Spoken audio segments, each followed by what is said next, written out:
Robert Redford est entré dans le monde en 1936, dans une nation encore hantée par les ombres de la Grande Dépression. La petite maison familiale de Santa Monica était modeste, coincée dans l'espace malaisé entre la survie et la sécurité. Son père comptable était sévère et distant sur le plan émotionnel, un homme qui mesurait la vie à l'aune de la routine et des règles. Sa mère était tout le contraire, douce et chaleureuse, mais de santé fragile. Ses problèmes cardiaques l'obligeaient à passer de longues journées au lit, sa présence dans la maison tenant plus du fantôme que de la mère. L'air est chargé de l'odeur des flacons de médicaments et du faible bruit de la respiration dans la nuit. Pour le jeune Robert, la maladie n'est pas seulement le compagnon constant de sa mère, mais aussi le sien. C'était un enfant malade, frêle, souvent cloué au lit par des crises répétées de pneumonie. Chaque hiver semblait le dépouiller davantage, le laissant plus maigre, plus pâle, les yeux enfoncés dans les ombres, qui le faisaient paraître plus vieux que son âge. Les membres de la famille se relayaient pour veiller toute la nuit, craignant que la respiration superficielle du garçon ne s'arrête soudainement. Dans ces moments où il oscillait entre la vie et la mort, Redford a appris une leçon bien au-delà de son âge. La vie est fragile, et chaque heure qui passe compte. Cette prise de conscience, mi-peur, mi-révérence, est devenue un fil conducteur pour le reste de sa vie. Alors que les autres garçons du quartier jouent au baseball ou font des courses à vélo dans les rues ensoleillées, Robert est souvent confiné à la fenêtre, observant l'extérieur avec une envie tranquille. Son corps le trahissait, mais son esprit se dirigeait vers l'extérieur. Il commence à dessiner des châteaux, des forêts, des héros, bravant des dangers qui reflètent sa propre existence fragile. Ces dessins étaient grossiers à peine plus que des gribouillis, mais ils étaient remplis d'un désir ardent, celui de la force, de l'aventure, de la liberté, par rapport aux limites de ses poumons. Bien que personne n'ait pu le deviner à l'époque, ses premiers croquis contenaient les graines de l'artiste qu'il allait devenir un garçon qui répétait les rôles de rêveur et de conteur avant même de monter sur une scène. La fragile stabilité de son enfance s'effondre lorsqu'il a 14 ans. Sa mère, épuisée par des années de maladie, décède. Pour Robert, cette perte est dévastatrice. La seule figure qui lui avait offert chaleur et tendresse a soudain disparu, ne laissant que l'ombre sévère de son père, qui n'est pas en mesure de consoler un garçon en deuil. Père et fils vivaient sous le même toit, mais dans des mondes différents, l'un lié par le silence et l'ordre, l'autre glissant dans la solitude et la rébellion. Le chagrin l'a poussé vers l'extérieur. Il découvre l'alcool bien trop tôt, se faufilant dans les bars miteux de Los Angeles, où le whisky offre un bref et brûlant répit face au vide. Ses amis le qualifient d'imprudent, ses professeurs le considèrent comme un raté. Sa bourse athlétique prometteuse à l'université du Colorado a été gâchée par des cours manqués, une consommation imprudente d'alcool et un esprit agité qui ne pouvait être contenu par les manuels. Le coup de grâce est porté par son expulsion, une humiliation qui semble sceller son destin. Il était à la dérive, en colère et convaincu d'avoir gâché toutes les chances que ses débuts fragiles lui avaient offertes. Pourtant, c'est dans cette spirale descendante que la première lueur de transformation est apparue. Il rassemble le peu d'argent qu'il a économisé, et au lieu de se laisser aller au désespoir, il embarque sur un bateau pour l'Europe. Ce n'était pas un geste soigneusement planifié, mais un geste impulsif, une fuite de l'échec vers l'inconnu. Ce qui l'attendait là-bas allait s'avérer être l'éducation de sa vie. À Paris, il s'assoit pendant des heures sur les terrasses des cafés pour dessiner les inconnus qui passent, couples en conversation vieillards perdus dans leurs pensées, serveurs se précipitant dans le brouillard de la fumée de cigarettes. C'est l'observation comme survie, l'acte de capturer la vie sur le papier pour ne pas s'en sentir exclu. Florence l'a confronté à un autre type de révélation, la permanence de la beauté.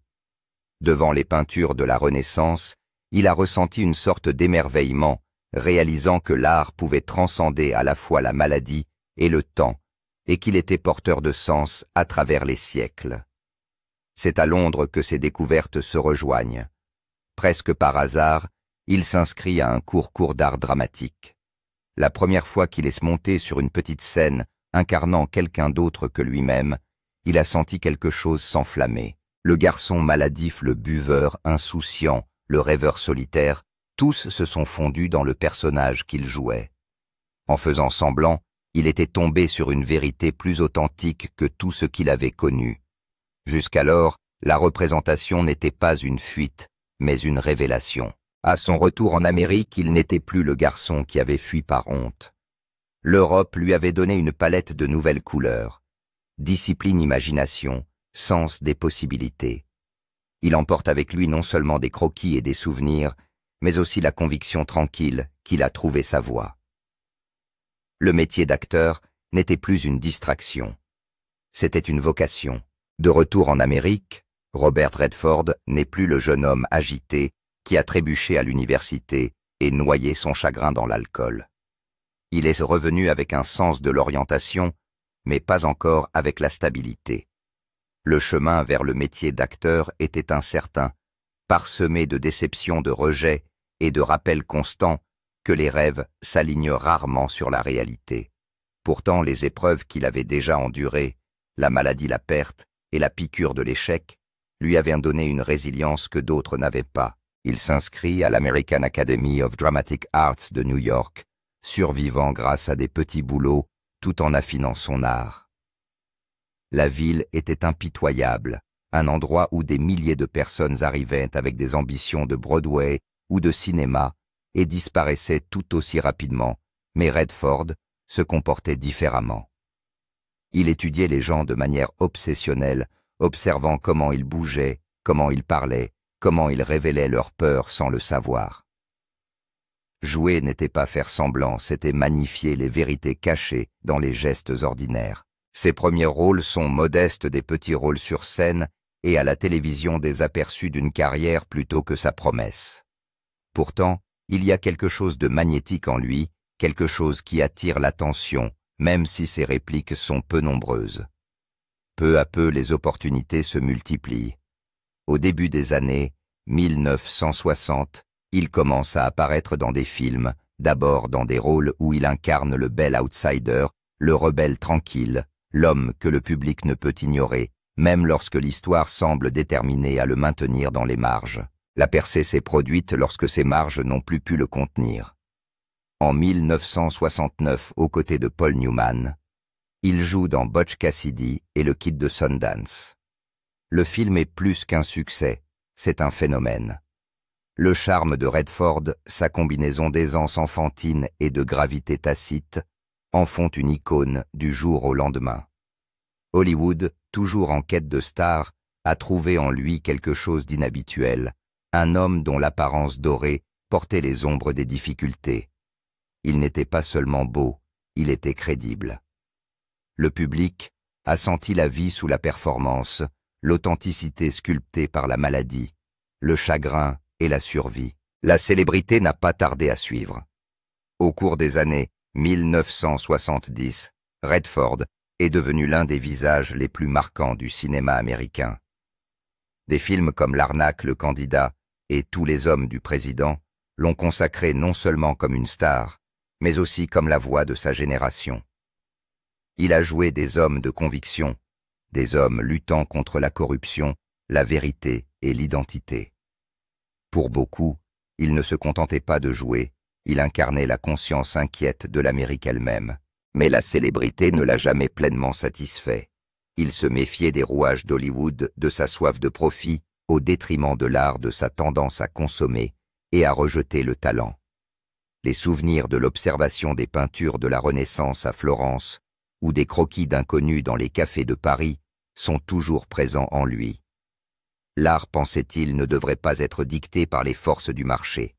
Il faut lui donner l'espace nécessaire pour se développer librement, voire imprudemment, sans l'exigence constante d'un succès au box-office. C'est cette conviction qui l'a conduit à créer quelque chose de radical, le Sundance Institute, né de sa retraite dans l'Utah. Ce qui n'était au départ qu'un atelier pour cinéastes indépendants est devenu un festival qui a remodelé le cinéma. Sundance est devenu un refuge pour les conteurs qui n'avaient pas leur place à Hollywood, les voix de la marginalité, les artistes qui voulaient dire la vérité plutôt que de courir après le spectacle. Pour le monde, c'était un festival. Pour Redford, c'était une rébellion.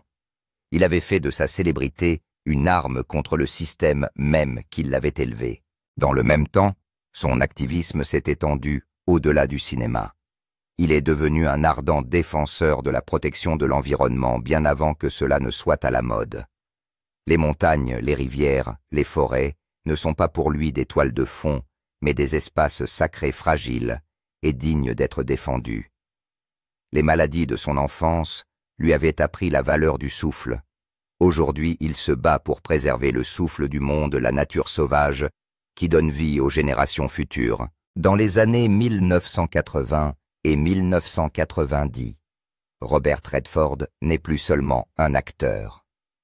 C'est un réalisateur, un activiste, une force culturelle. Son visage figurait sur des affiches, son nom était associé à des mouvements, sa voix était citée dans des débats sur l'art et la politique.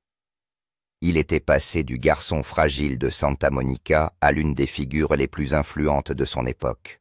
Pourtant, malgré tous ses honneurs, il est resté curieusement insaisissable.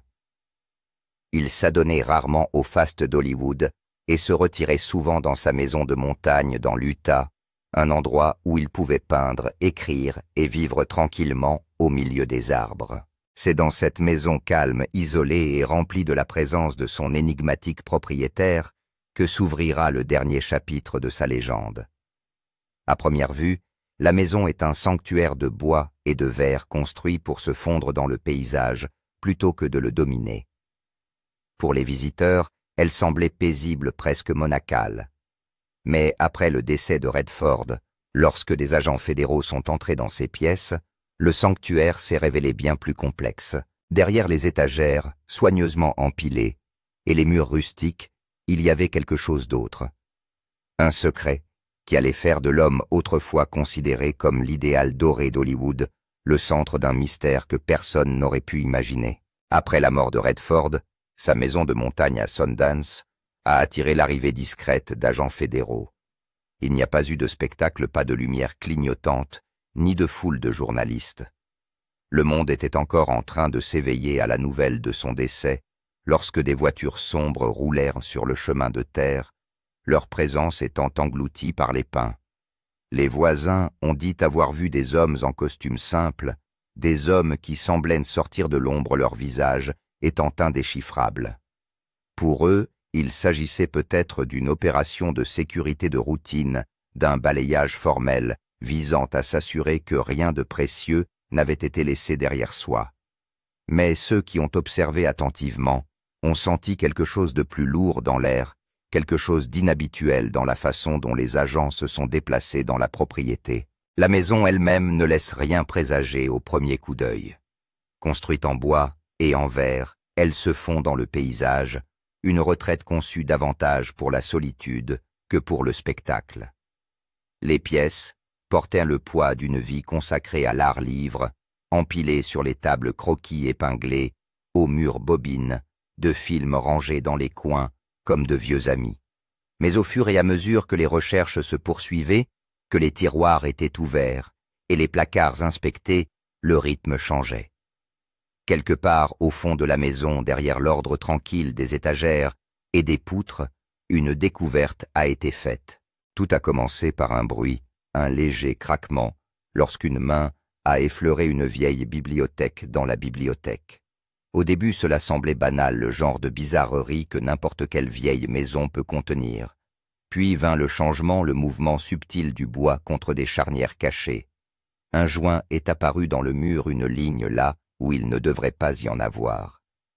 Derrière, il n'y avait pas un placard ordinaire, mais une porte en acier scellée lourde et inamovible, gravée d'inscriptions qui ne ressemblaient pas à des chiffres ou à des lettres, mais à d'étranges symboles dont la signification n'était pas claire.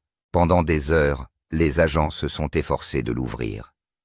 Le processus était silencieux, mais tendu, comme si chaque raclement de métal contre métal résonnait trop fort dans le silence de la montagne. Lorsque les charnières cédèrent enfin, une bouffée d'air s'échappa. vicié froid, portant avec lui l'odeur d'un temps qui n'avait pas été perturbé depuis longtemps.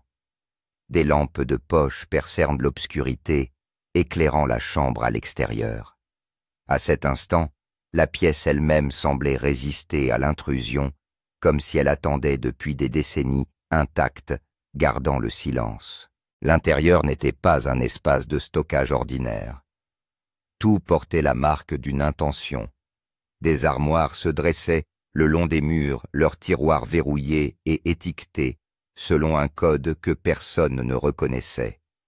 Des malles étaient reliés par des chaînes des boîtes scellées, avec de la cire si vieille qu'elle s'était fissurée et durcie à nouveau. Chaque surface est couverte de poussière, mais l'agencement est trop précis, trop délibéré. Ce n'était pas du désordre, c'était de la conservation. Des témoins ont parlé plus tard du changement qui s'est opéré chez les agents lorsqu'ils sont entrés dans le bâtiment. L'assurance des professionnels a cédé la place à quelque chose de plus calme, presque révérencieux. Un homme se serait figé les mains tremblantes alors qu'il soulevait un seul dossier du bureau. Un autre aurait passé un coup de fil à Washington, la voix basse, hésitante et urgente. Quelques heures plus tard, de nouveaux arrivants sont apparus, des hommes sans uniforme, sans insigne, seulement silencieux. Ils disparurent dans la chambre et y restèrent une bonne partie de la nuit. Lorsqu'ils ont finalement émergé, ils portaient des caisses enveloppées de tissu noir. Chacune était manipulée avec une extrême précaution, comme si son contenu était fragile ou dangereux, ou peut-être les deux. Les véhicules qui les ont emmenés ne portaient aucune marque, aucune plaque d'immatriculation.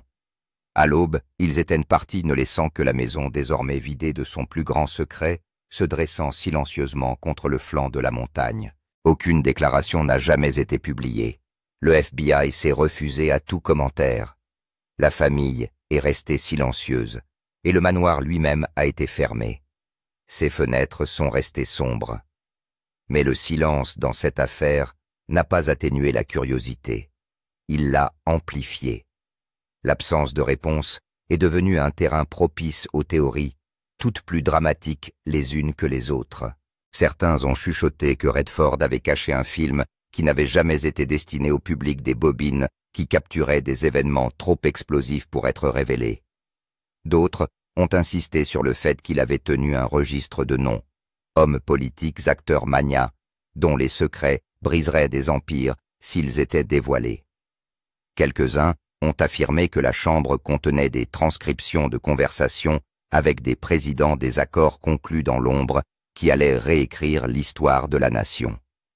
Et puis il y a eu des rumeurs plus sombres, encore des murmures, selon lesquels ce qui se trouvait dans ces boîtes n'était pas du tout une preuve, mais quelque chose de plus ancien, de plus étrange, un fragment de vérité qui avait glissé à travers les fissures de l'histoire et s'était retrouvé entre les mains d'un conteur d'histoire. La vérité n'a jamais été dite. Peut-être ne le sera-t-elle jamais. Mais le mystère a transformé la mort de Redford en quelque chose de plus grand que la fin d'une vie. Elle est devenue le début d'une légende. On ne se souvient plus seulement de lui comme de l'acteur de l'âge d'or d'Hollywood, ni simplement comme du fondateur de Sundance ou du défenseur de l'environnement. Il est devenu le gardien de secrets, un homme qui a emporté quelque chose de profond dans la tombe et qui n'a laissé au monde que des questions. Et c'est peut-être là la plus grande révélation, non pas le contenu de la chambre cachée, mais la certitude que nous ne le saurons jamais. Le silence est devenu une partie de son héritage, une dernière représentation mise en scène depuis l'au-delà, laissant les spectateurs penchés en avant, attendant une vérité qui n'arriverait jamais. Dans les semaines qui ont suivi, le silence lui-même est devenu le bruit le plus fort. La maison de Sundance était fermée, ses portes verrouillées, ses fenêtres obscures. Pourtant, les histoires s'échappaient comme de la fumée à travers les fissures. Un jardinier a affirmé qu'on lui avait dit de ne jamais revenir. Un chauffeur-livreur a juré avoir vu des hommes entrer et sortir à des heures indues, transportant des caisses banalisées sous des bâches. Quelqu'un d'autre a insisté sur le fait que tard dans la nuit, le bourdonnement des générateurs résonnait à travers les arbres, comme si ce qui avait été trouvé nécessitait sa propre alimentation électrique, avant de pouvoir être déplacés. Les journalistes ont commencé à tourner autour de l'affaire, mais ils n'ont trouvé que des murs de briques. Les déclarations officielles répétaient les mêmes mots, routine, procédure, rien d'inhabituel. Mais tout le monde voyait bien que ce n'était pas de la routine. Trop de véhicules noirs, trop d'hommes sans nom, trop d'ombres là où il y aurait dû y avoir des réponses. La spéculation est devenue un véritable feu de paille. Certains magazines ont publié des articles faisant allusion à des bobines cachées. Des films qui n'avaient jamais été diffusés, peut-être parce qu'ils montraient quelque chose qui n'était pas censé être vu. Des images granuleuses censées avoir été divulguées ont commencé à apparaître en ligne, des images floues de visages inconnus dans la pénombre des bobines étiquetées uniquement avec des numéros énigmatiques. Leur authenticité n'a jamais pu être prouvée, mais cela n'a pas d'importance. L'envie de croire était plus forte que le besoin de vérité. D'autres ont affirmé que Redford avait été un collectionneur non pas d'art, mais de secrets. Ils imaginaient des registres épais, de noms de transactions, d'accords chuchotés dans des salles enfumées. Des théories ont fleuri selon lesquelles il les avait rassemblés, non pas pour son profit personnel, mais pour se protéger, ou peut-être pour faire pression sur des forces plus importantes qu'Hollywood lui-même.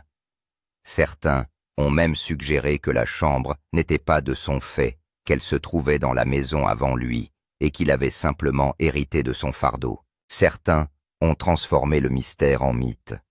Dans les émissions de radio de fin de soirée et les blogs obscurs, les murmures se sont amplifiés.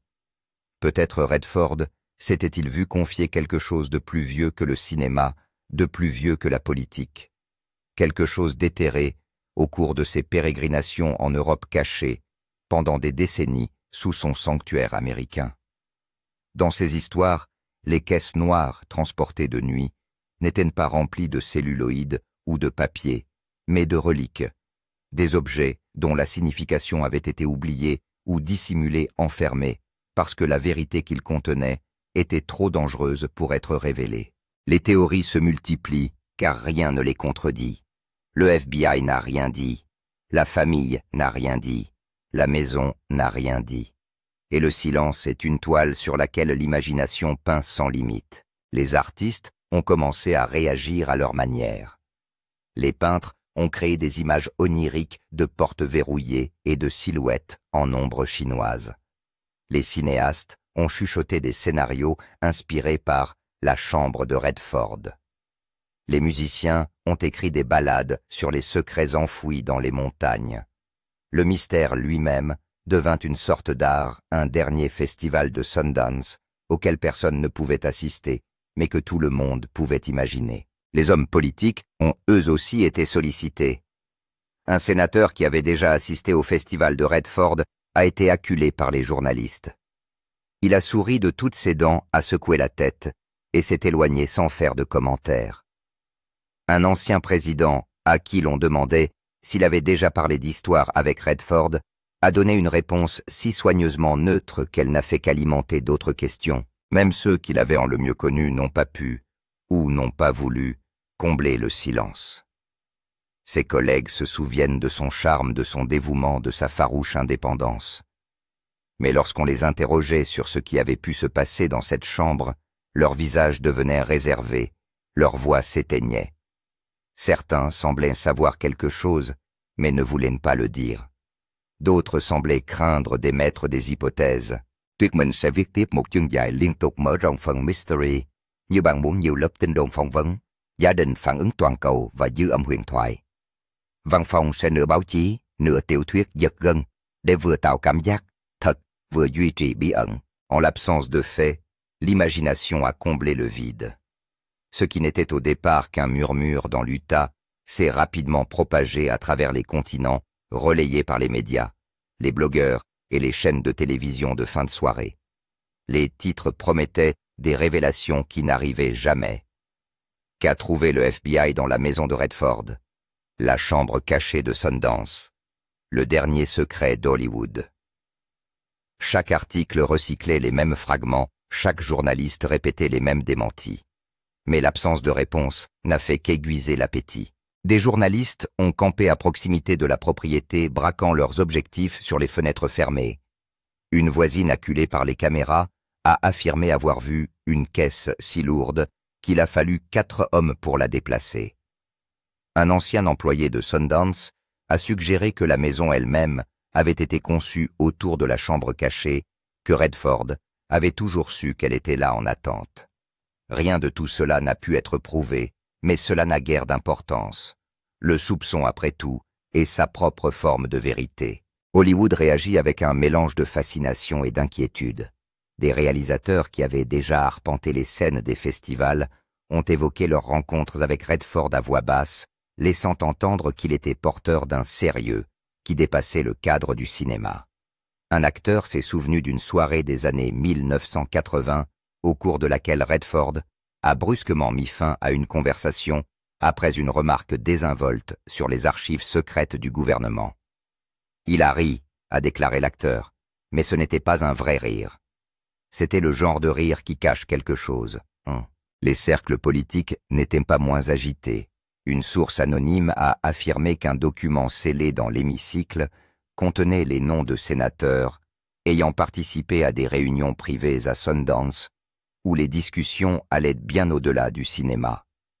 Les forums conspirationnistes se sont emparés de l'idée tissant des liens entre Redford, Washington et les studios les plus puissants d'Hollywood.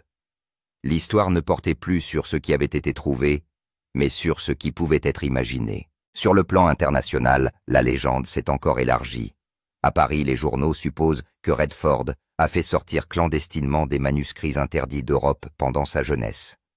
À Londres, des chroniqueurs évoquent des liens avec la guerre froide, suggérant qu'il a joué un double rôle. Artiste en surface archiviste de secrets, derrière des portes closes.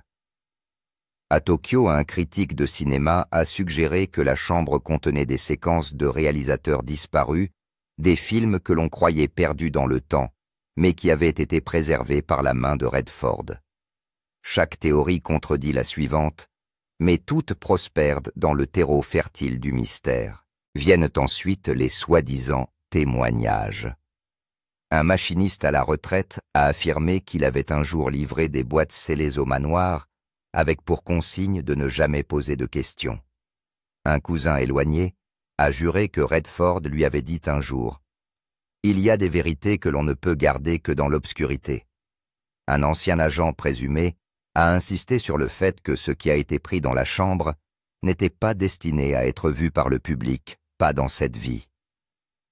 Aucune de ces histoires n'a pu être vérifiée. Toutes se sont répandues comme une traînée de poudre. Les médias sociaux ont transformé l'histoire en spectacle. Les hashtags ont fait le tour du monde. Hashtag Redford Secret, Wash Sundance Chamber, Wash FBI in the Mountains. Des détectives amateurs ont disséqué des images satellites convaincus que de légères marques dans la terre près du manoir indiquaient la présence de voûtes enterrées. D'autres ont scruté les vieilles interviews de Redford figeant les images et entourant les gestes de la main comme si son langage corporel contenait des confessions codées. Des mèmes ont inondé les lignes de temps, certains moqueurs, d'autres étrangement révérencieux, dépeignant Redford comme un gardien cinématographique du savoir interdit. Entre-temps, les universitaires sont entrés dans la danse. Un historien a émis l'hypothèse que la chambre contenait des journaux intimes des premiers magnats d'Hollywood, révélant les mécanismes par lesquels la culture et la politique s'étaient entremêlés. Un psychologue a suggéré que le mystère lui-même était le véritable trésor, le dernier coup de maître d'un acteur qui comprenait mieux que quiconque la soif de narration de l'être humain. Il nous a donné une dernière histoire, écrit-elle, une histoire sans fin. Et pourtant, le FBI n'a rien dit. Le silence officiel est devenu son propre spectacle, comme si toute une institution avait accepté d'honorer le scénario. Chaque jour sans réponse a transformé la chambre en quelque chose de plus grand, de mythique. Ce n'était plus seulement une pièce dans une maison. C'était un symbole, un rappel que même dans un monde constamment exposé, certaines portes restaient fermées. Les mois passent, puis les années, mais la fascination ne faiblit pas.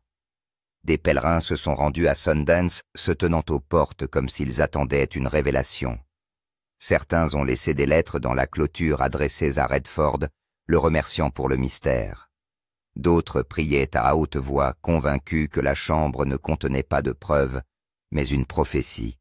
Ce qui avait commencé comme une spéculation s'était transformé en dévotion. Et c'est peut-être là que réside le dernier rebondissement. Que les caisses contiennent des bobines de films, des registres, des reliques, ou rien du tout, elles avaient déjà rempli leur mission. Elles avaient fait de Robert Redford plus qu'un acteur, plus qu'un activiste. Il était devenu une figure de légende, un gardien de l'inconnaissable. À une époque où chaque secret semblait destiné à fuir, il en avait emporté un au-delà de la tombe, laissant derrière lui non pas de la clarté, mais de l'émerveillement. Le silence perdura vaste et impénétrable, comme les montagnes qui abritaient à sa maison. Et dans ce silence, le monde continuait d'écouter attendant une réponse qui ne viendrait jamais. C'est ainsi que l'absence s'est transformée en présence. L'inconnu est devenu plus grand que le connu. On se souvient de Redford non seulement pour ses films, son activisme, son festival, mais aussi pour la pièce fermée à clé de sa maison de montagne, pour les caisses transportées dans la nuit, pour le silence qui a suivi. C'est presque comme s'il l'avait prévu ainsi. Presque comme si le dernier acte de sa longue carrière était de s'inscrire dans la légende non pas par une performance à l'écran, mais par un mystère qui ne pourrait jamais être résolu. L'héritage de Robert Redford n'était plus confiné à Hollywood ou à Sundance. Il vivait désormais dans les chuchotements, dans les hypothèses, dans l'imagination collective de millions de personnes qui ne pénétreraient jamais dans cette pièce, ne verraient jamais ce que les agents avaient emporté, ne connaîtraient jamais la vérité. Et c'est peut-être là que réside le pouvoir non pas dans le contenu de la chambre, mais dans la certitude qu'il ne sera jamais révélé.